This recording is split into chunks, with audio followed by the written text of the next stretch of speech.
A âncora sagrada. Mensagem por Thomas Watson. Aguardando a bendita esperança e o glorioso aparecimento de nosso grande Deus e Salvador Jesus Cristo. Tito 2:13. A principal felicidade de um cristão está no futuro. Um santo nesta vida é um espectador do céu. Ele tem pouca em mãos, mas muita esperança.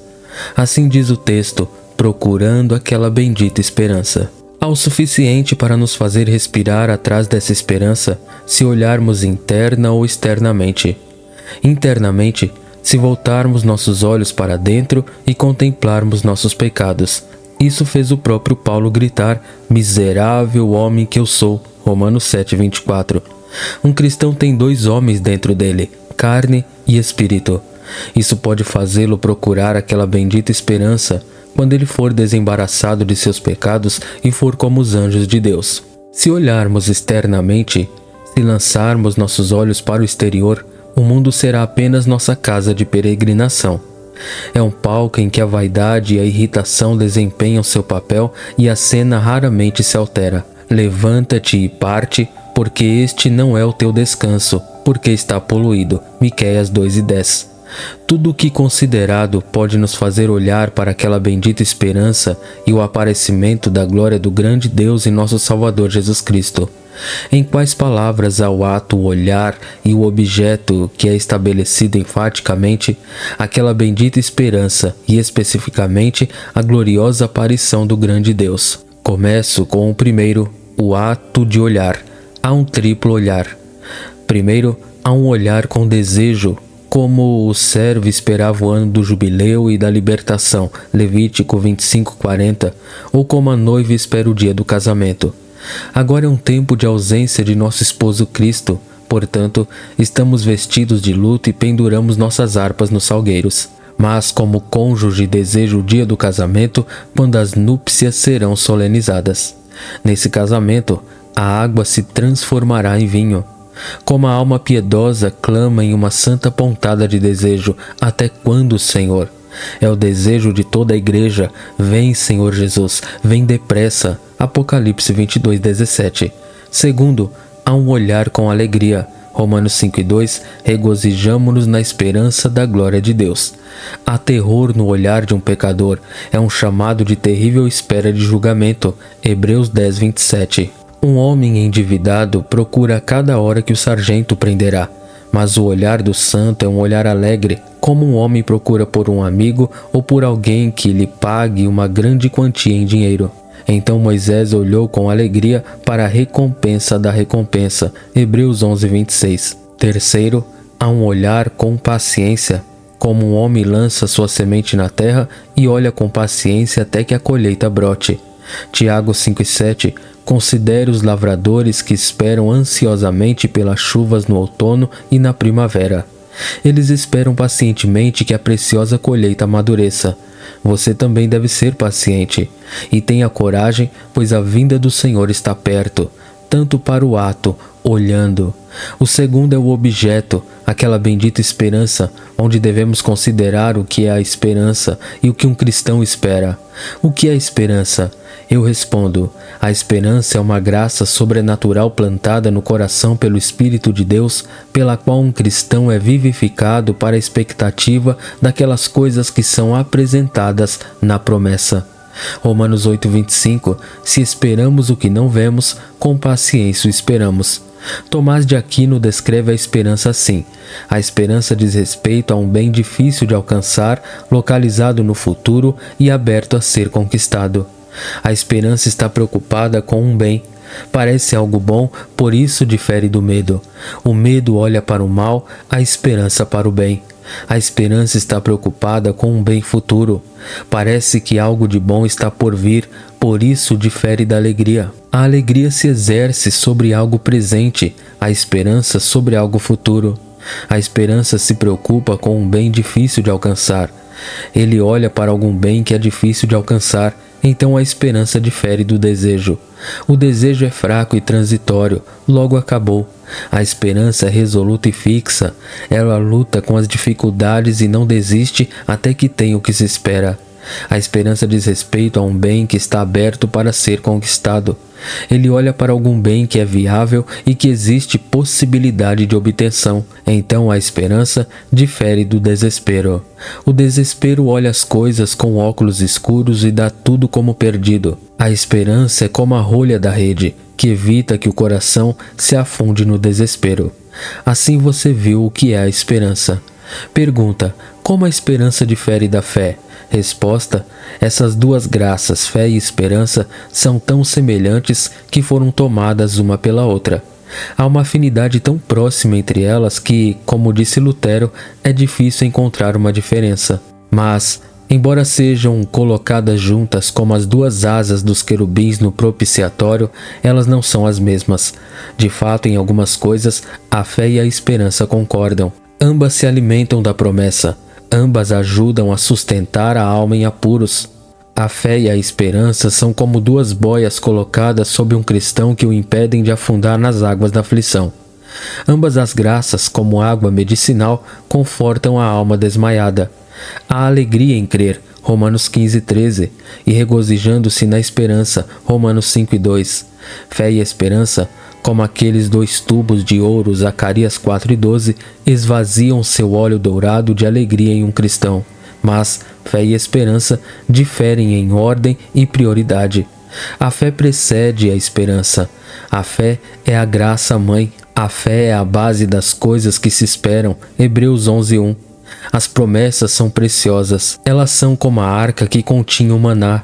Mas devemos primeiro acreditar nas coisas contidas na promessa antes de esperarmos por elas. Portanto, Jerônimo disse bem: a fé acende a lâmpada da esperança como o fogo do altar acendeu as lâmpadas do santuário. Assim, essas graças diferem em prioridade. A esperança é filha da fé. Elas diferem em sua natureza, e isso de duas maneiras. A esperança apenas olha para o futuro. A fé olha tanto para trás quanto para frente. Ela olha para as coisas passadas, bem como para o futuro. A fé crê na morte e ressurreição de Cristo, bem como em sua vinda para a glória. A esperança olha para a excelência da promessa. A fé olha para a certeza da promessa. A esperança lê sobre a escrita da promessa. A fé olha para o selo da promessa. Tito 1:2, na esperança da vida eterna, a qual Deus, que não pode mentir, prometeu. O que a esperança contempla é a vida eterna. O que a fé contempla é a infalibilidade da promessa. Deus, que não pode mentir, prometeu. Numa palavra, a fé crê, a esperança espera. A fé mostra ao cristão a terra prometida. A esperança navega lá com paciência. Assim, você vê como a fé e a esperança diferem, mas esses gêmeos não devem ser separados. A fé fortalece a esperança e a esperança conforta a fé, como um olmo sustenta a videira e a videira carrega o olmo com seus frutos. A fé é o cabo e a esperança a âncora, e ambas ajudam a manter a alma firme para que ela não se choque contra as rochas ou afunde nas areias movediças. O que um cristão espera? Enfaticamente, ele procura aquela bendita esperança. A esperança aqui é usada como uma figura para as coisas esperadas. Essa bendita esperança é a esperança da bem-aventurança. A esperança de um cristão não está nesta vida, então ele teria perdido a esperança. Não há nada a esperar aqui exceto vicissitudes. Todos os anéis do mundo mudam, mas estamos procurando por essa esperança bendita. Esta é a diferença entre a âncora do marinheiro e a âncora do crente. O marinheiro lança sua âncora para baixo, o crente lança sua âncora para o alto, no céu, procurando por aquela bendita esperança.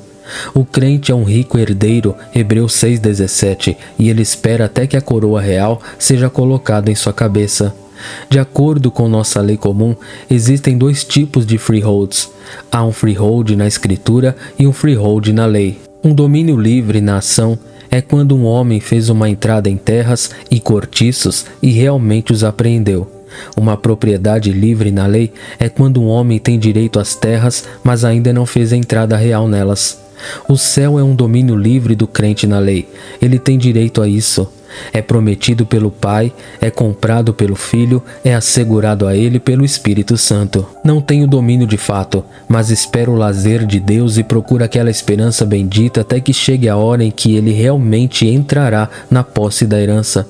O objetivo de uma esperança cristã é estabelecido especificamente o glorioso aparecimento de nosso grande Deus e Salvador Jesus Cristo. Aqui, a propósito, a deidade e divindade de Cristo é fortemente provada contra os arianos. O apóstolo mostra quem é esse grande Deus. É, diz ele, nosso grande Deus e Salvador Jesus Cristo. Falar então do objeto da esperança de um cristão estabelecido aqui especificamente, a gloriosa aparição do grande Deus e nosso Salvador. Há uma tríplice aparição de Cristo. Primeiro, há uma aparição de Cristo para nós, como quando ele estava encarnado. Isaías 9:6, um menino nos nasceu. Esta foi uma aparição feliz quando esta estrela da manhã apareceu. A salvação apareceu para a humanidade quando Cristo se encarnou. Ele casou nossa natureza humana com a natureza divina. O ventre da Virgem era o lugar consagrado para dar aquele nó. Grande é o mistério, Deus manifestado na carne. 1 Timóteo 3,16. É um enigma, como os anjos adoram. 1 Pedro 1,12. Deus disse: o homem se tornou como um de nós. Gênesis 3,22. Mas agora podemos dizer: o próprio Deus se tornou como um de nós, à semelhança dos homens. Filipenses 2,7. Esta foi a primeira aparição de Cristo. Segundo, há um aparecimento de Cristo em nós. Isto é, quando ele aparece em nossos corações, que é chamado de formar Cristo em nós. Gálatas 4,19. Disse que Cristo aparece em nós quando, pela operação de sua graça, ele nos transforma à sua própria imagem. Na encarnação, Cristo se fez semelhante a nós. Pela santificação, ele nos torna semelhantes a ele, santos como ele é santo. O que temos de melhor com o aparecimento de Cristo em nossa carne, a menos que ele apareça em nossos corações? O que temos de melhor para um Cristo fora de nós, a menos que tenhamos um Cristo dentro de nós? Colossenses 1,27, Cristo em vós, a esperança da glória. Terceiro, há uma aparição de Cristo para nós, e isso de duas maneiras. Primeiro, Cristo aparece para nós como um advogado. Hebreus 9,24, ele entrou no céu para lá comparecer na presença de Deus por nós. É uma metáfora emprestada de nossos tribunais, onde o advogado defende o cliente. Assim, Cristo pleiteia como advogado dos santos. Satanás é o acusador, mas Cristo é o advogado. Ele responde a todas as acusações feitas e aparece, diz o apóstolo, na presença de Deus por nós. O sumo sacerdote, segundo a lei, aparecia diante da arca do propiciatório, que era apenas um tipo da presença de Deus. Mas Cristo aparece na própria presença de Deus por nós, na face de Deus. Ele espalha seus méritos diante de seu Pai e, em virtude de seus sofrimentos sangrentos, implora misericórdia para nós. E se Cristo aparecer por nós no céu, não deveríamos aparecer por ele na terra? Em segundo lugar, Cristo aparece para os santos como um juiz, e esta aparição é entendida no texto aguardando o aparecimento da glória de nosso grande Deus e Salvador Jesus Cristo. A primeira aparição de Cristo na carne foi escura e obscura. Sua beleza foi velada. Isaías 53:2. Todos os que viram o homem não viram o Messias, mas sua segunda aparição como nosso juiz será uma aparição gloriosa como o sol saindo de uma nuvem. Será uma aparição gloriosa tanto em relação a Cristo quanto aos santos. Primeiro será uma aparição gloriosa em relação ao próprio Cristo e de três maneiras. Primeiro, sua pessoa será gloriosa. Aquela luz que brilhou sobre Paulo, superando a glória do sol, Atos 26:13, foi apenas um vislumbre da beleza de Cristo, como uma centelha do sol da justiça. O que será quando ele aparecer em todo o seu bordado espiritual? Segundo, seu trono será glorioso. Ele se assentará no trono de sua glória. Mateus 25. Ele terá sua cadeira de estado para ele mais rico do que marfim ou pérola, um trono mais brilhante e magnífico. Terceiro, seus atendentes serão gloriosos. Mateus 25:31. Quando o Filho do Homem vier em sua glória e todos os santos anjos com ele. Os anjos são os cortesãos do céu. Eles são comparados ao relâmpago, Mateus 28:3, em relação ao seu brilho cintilante. E esses espíritos gloriosos serão os assistentes de Cristo, parte do séquito de Cristo acompanhando-o ao seu trono. Assim será uma aparição gloriosa em relação a Cristo. Em segundo lugar, será uma aparição gloriosa em relação aos santos. Cristo aparecerá para fazer três coisas. Primeiro, Cristo, como um juiz, aparecerá para absolver seu povo, e isso será pronunciando a sentença: vinde vós, benditos de meu Pai. O livro de dívidas será riscado no sangue do Cordeiro. Segundo, Cristo, como um juiz, aparecerá para justificar seu povo. Os nomes dos piedosos, muitas vezes, jazem enterrados em reprovação. Mas naquele dia eles devem, como disse Bernard, ser perfumados com os melhores perfumes. Cristo lhes dará um novo nome. Ele os chamará de seus amigos, sua esposa, a menina dos seus olhos. Seus nomes florescerão com honra e exalarão seu perfume como o vinho do Líbano. Terceiro, Cristo, como juiz, aparecerá para coroar seu povo quando corpo e alma forem reunidos e aperfeiçoados em glória. Cristo levará seu povo em seus doces e eternos braços. Ele os colocará em seu seio, ele os colocará em seu trono, ele os encherá com o vinho inebriante do seu amor por toda a eternidade. E assim você vê qual é a esperança do santo, ou seja, a gloriosa aparição de Cristo, quando ele aparecerá como um juiz para absolvê-los, justificá-los e coroá-los. Veja aqui a miséria de um homem perverso que tem toda a sua esperança nesta vida. Ele faz da cunha de ouro sua esperança, ele lança sua âncora para baixo. Ele não pode ter esperança do aparecimento de Cristo. Ele teme o aparecimento de Cristo. Ele não espera por isso. Ele é como um prisioneiro que teme que o juiz venha ao tribunal. A aparição de Cristo será uma aparição sombria para ele. Quando Cristo aparecer, o que será do ímpio e do pecador? 1 Pedro 4,18. Um homem perverso é como um marinheiro no mar que não tem âncora, como um homem em uma tempestade que não tem abrigo. Onde está sua esperança quando ele vier a morrer? É com um pecador, como foi com o velho mundo quando veio o dilúvio. A água subia cada vez mais alto. Primeiro, as águas chegaram aos vales, mas fugiram para as colinas. Então as águas chegaram às montanhas. Sim, mas poderia haver algumas árvores nas colinas e eles subiriam até elas. Então as águas prevaleceram e subiram até a copa das árvores. Agora, eles não tinham nada em que confiar. Todas as esperanças de ser salvo se foram. Assim é com um pecador. Se lhe é tirado um consolo, resta-lhe outro. Se um parente se foi, ele tem uma propriedade restante. Se uma muleta está quebrada, ainda assim ele tem outra para se apoiar. Sim, mas a doença chega e ele vê que deve morrer e comparecer perante o seu juiz. Agora ele não tem esperança. Ele morre desesperado. Ele deve jazer para sempre na fornalha fervente da ira de Deus. Ponham-se à prova. Vocês têm esta bendita esperança da vinda de Cristo e de sua vinda com Ele em glória. Venha quase a qualquer homem e você o ouvirá dizer que espera ser salvo. Bem, então que cada alma se coloque na provação. Primeiro, a verdadeira esperança é rápida, leva o homem a trabalhar para o céu. É chamada de esperança viva, 1 Pedro 1,3. Dá vida ao homem. A esperança é um estímulo para o dever, uma pedra de amolar para a indústria. A esperança da vitória faz o soldado lutar. A esperança de ganho torna o comerciante diligente. A esperança divina é como vento para as velas, como rodas para a carruagem. Torna um cristão ativo na piedade. Ele segue os caminhos dos mandamentos de Deus. A esperança corta a rocha, luta com dificuldades, despreza os perigos, marcha em face da morte. A verdadeira esperança nunca desiste até que tenha o que se espera.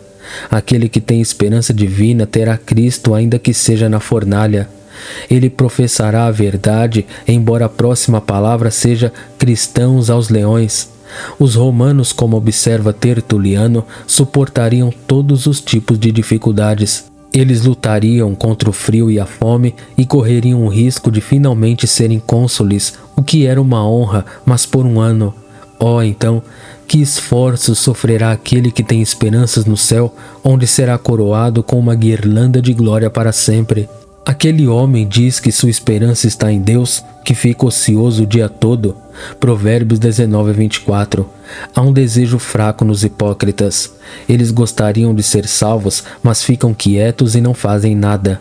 A esperança deles não é uma esperança viva, mas uma esperança morta. A verdadeira esperança está na alma como fogo, que é um elemento ativo, está sempre brilhando ou flamejando. Segundo, a verdadeira esperança é purificante. 1 João 13,3. Aquele que tem esta esperança nele, purifique-se a si mesmo. A esperança está na alma como o relâmpago está no ar. Isso limpa o ar. Aquele que tem esperança em Cristo coloca-se contra todo o pecado, tanto no propósito quanto na prática. Ele é uma pessoa consagrada. Está gravado em seu coração santidade ao Senhor. A esperança é uma graça virgem, vive em uma alma. Bernard compara a santidade à raiz e a esperança ao ramo. A verdadeira esperança floresce na raiz da santidade. Agora então, teste sua esperança por esta pedra de toque das Escrituras. O hipócrita diz que tem esperança, mas ele é uma pessoa purificada. O que? Uma pessoa impura. Ele espera ir para o céu.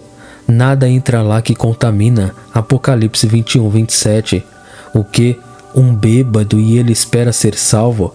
Você pensa em ir cambaleando para o céu? O que? Um apóstata e ainda espera ser salvo? Como se houvesse alguém indo para o céu de costas. O homem perverso não tem certeza da felicidade, mas permanece carnalmente seguro. Terceiro, uma verdadeira esperança é uma boa esperança. Segundo aos Tessalonicenses 2,16, quem nos deu boa esperança pela graça. A esperança de um homem perverso está tão longe de ser boa quanto seu coração. A palavra hebraica para esperança significa confiança e loucura. É adequadamente aplicado à esperança de um homem perverso. Sua confiança é uma loucura. A esperança de um homem piedoso é comparada a uma âncora, Hebreus 6,19.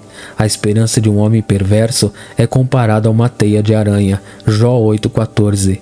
A esperança do pecador, por outro lado, é apropriadamente comparada a uma teia de aranha de 3 maneiras. Primeiro, a teia de aranha não tem fundamento. Tal é a esperança dos ímpios.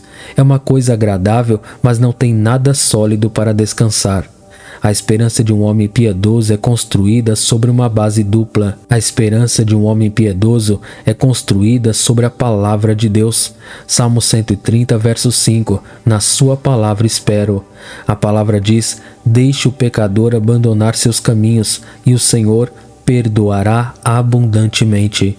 A palavra diz: e é assim que sabemos que ele vive em nós, sabemos pelo Espírito que ele nos deu. 1 João 13,8. Agora um filho de Deus, encontrando essas qualificações forjadas nele, constrói sua esperança para o céu sobre eles. Em sua palavra eu espero.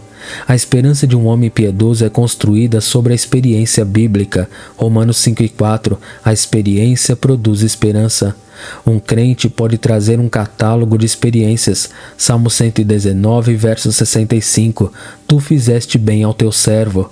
Assim um crente pode dizer: Deus me tratou bem. Em vários casos, ele teve experiências de Deus.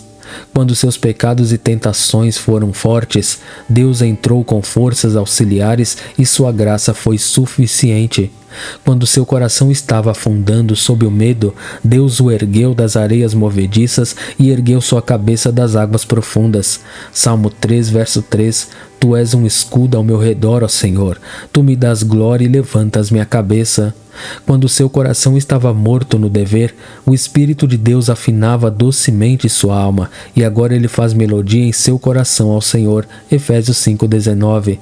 Um homem piedoso tem muitas experiências marcantes do favor de Deus para ele, e a experiência gera esperança. Para que a esperança de um homem piedoso tenha fundamento, é uma esperança bem construída. Essa esperança deve permanecer forte, que está com um pé sobre uma promessa e com outro pé sobre uma experiência. Mas a esperança de um homem perverso é uma teia de aranha.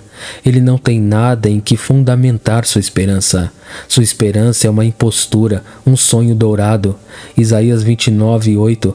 O faminto sonha que está comendo, mas ainda tem fome. O sedento sonha que está bebendo, mas ainda desmaia de sede ao amanhecer. A esperança de um pecador é como a vontade de um moribundo, sem selo nem testemunhas. No testamento, ele promete legar tal maneira e senhorio tantos milhares a tal pessoa. Mas o testamento, sendo sem selo e testemunhas, é nulo e sem efeito na lei. Tal é a esperança de um homem perverso. Sua esperança lhe promete grandes assuntos, que Cristo é dele, todos os privilégios do céu são dele, mas infelizmente é uma mera ilusão de seu falso coração. Quando as coisas são examinadas, falta-lhe o selo e as testemunhas, falta-lhe o selo da palavra para confirmar seu título e o testemunho do Espírito. Isso é uma coisa triste para um homem ir para o inferno com a esperança do céu. Segundo a aranha tece a teia de suas próprias entranhas, ela busca tudo de si mesma. A abelha busca tudo fora de si, ela suga o mel da flor. A aranha busca tudo dentro de si. Um verdadeiro cristão, como a abelha, busca tudo fora de si. Ele suga a doce flor da justiça de Cristo. Isaías 45:24. No Senhor tenho justiça e força. Mas um homem perverso como a aranha busca toda a sua esperança de dentro. Ele tece o fio de sua esperança de si mesmo, de seus deveres e moralidades. Assim sua esperança é como a teia de aranha. A teia de aranha é fraca, a menor explosão a sacode, o menor toque a quebra. Tal é a esperança do pecador, o menor terror da consciência a abala. Jó 8,14, cuja esperança será cortada. Geralmente, antes que a vida de um homem perverso seja cortada, sua esperança é cortada. A esperança do homem piedoso é uma boa esperança, é sólido e bíblico. O outro é uma teia de aranha. Quarto, uma verdadeira esperança é uma esperança perseverante. Hebreus 3:6, de quem somos a casa, se mantivermos firme a confiança da esperança até o fim. A esperança nos faz perseverar, portanto é comparada a uma âncora que segura o navio em uma tempestade e a um capacete. 1 Tessalonicenses 5:8. O capacete impede que o golpe da espada ou flecha entre. Assim, a esperança é um capacete que evita o golpe de um cristão para que não o machuque ou o desanime. Em tempo de calamidade pública, a esperança impede a alma de afundar. Joel 3,16. A voz do Senhor rugirá de Sião e trovejará de Jerusalém, e a terra e os céus começarão a tremer. Mas para o seu povo, o Senhor será um refúgio acolhedor e uma fortaleza forte. Embora o céu e a terra estejam prontos para se unir, a esperança do crente permanece. Um crente nunca lança fora sua âncora. Os judeus eram prisioneiros na Babilônia, ainda prisioneiros de esperança. Zacarias 9:10. Voltem para sua fortaleza, prisioneiros de esperança. Quando um cristão está em seu leito de morte e toda a esperança de vida é tirada, ainda assim sua esperança em Deus não é tirada. Que consolo indescritível é esse para um filho de Deus que, após uma provação séria, descobre que tem uma esperança bem construída. Quando Cristo aparecer, será uma aparição gloriosa para um crente. Um cristão é como um rico herdeiro que tem grandes terras em reversão. Ele tem muita esperança. Alexandre, tendo dado quase tudo que tinha na Grécia e sendo questionado sobre o que ele havia deixado para si mesmo, respondeu: esperança. Seu significado era que ele esperava conquistar mais reinos, como depois o fez. Portanto, se os confortos externos de um cristão forem retirados e alguém perguntar a ele o que resta, ele poderá dizer: a âncora da esperança. Ele tem uma esperança confiante naquelas mansões eternas que Jesus Cristo foi preparar para ele. João 14, verso 2. Quando Cristo, que é a sua vida, aparecer, então ele também aparecerá com ele em glória. Colossenses 13:4. Oh, que consolo é esse! Como isso pode iluminar e adoçar a cruz! Depois das águas amargas de Mara, vem o vinho do paraíso. Depois de uma primavera chuvosa, vem uma colheita alegre. Seja exortado à alegria. Romanos 5:2. Regozijamo-nos na esperança da glória de Deus. O medo gera tristeza. Esperança gera alegria. A esperança divina, disse Agostinho, não pode existir sem uma mistura de alegria. Um cristão tem esperanças do céu e ele não se alegrará. Provérbios 10:28. A esperança do justo será alegria. Uma objeção. Alguns podem dizer: demora muito antes de entrarmos na posse do céu e a esperança adiada deixa o coração doente. Provérbios 13:12. Resposta: não é longo. Apocalipse 22:12. Eis que cedo venho e o meu galardão está comigo. Esta gloriosa recompensa que esperamos é rapidamente contada pela fé. A fé torna presentes as coisas futuras. A vinda de Cristo está próxima. A brilhante estrela da manhã começa a aparecer. Como um telescópio faz com que as coisas que estão longe pareçam próximas aos olhos, a fé faz com que Cristo, o céu e o dia da recompensa pareçam estar próximos. Dá uma espécie de posse deles nesta vida. Oh, então, cristãos, regozijem-se. Transforme suas lamentações em aleluias. É apenas um pouco e você será feito participante daquelas coisas abençoadas que espera. Pense na certeza do aparecimento de Cristo. Eis que venho. E pense na rapidez. Eu venho rapidamente. Mantenha suas esperanças contra todos os desânimos, seja por medo ou tentação. Cristãos, não deixem que o diabo tire suas esperanças de vocês. Um soldado que tem um terreno mais alto e subiu uma colina não permitirá que o inimigo o derrube de seu terreno, mas o manterá até o último suspiro. Deus colocou você em um terreno mais elevado. Ele elevou suas esperanças tão alto quanto o céu. Não seja derrotado em seu terreno, mantenha suas esperanças até o fim. Ore a Deus para que Ele libere ainda mais o seu direito ao céu, para que você seja como o Monte Sião que não pode ser movido. Como isso deve nos tornar abundantes na obra do Senhor. Aquele que tem uma esperança bem fundamentada no céu, quão fervoroso deve ser no dever, quão zeloso na causa de Deus. A esperança da glória deve dar espírito e animação a um cristão. Se pudesse haver tristeza no céu, certamente seria porque não prestamos mais serviços a Deus. Que infinita desproporção existe entre nosso trabalho e recompensa. Que a esperança divina seja como óleo para a lâmpada, como vento para as velas, para nos excitar e nos levar adiante em santa atividade para Deus. Semeamos na esperança. Gálatas 6:9. Não nos cansemos de fazer o bem, porque a seu tempo ceifaremos se não desfalecermos. Vamos viver de acordo com nossas esperanças em uma caminhada santa e angelical.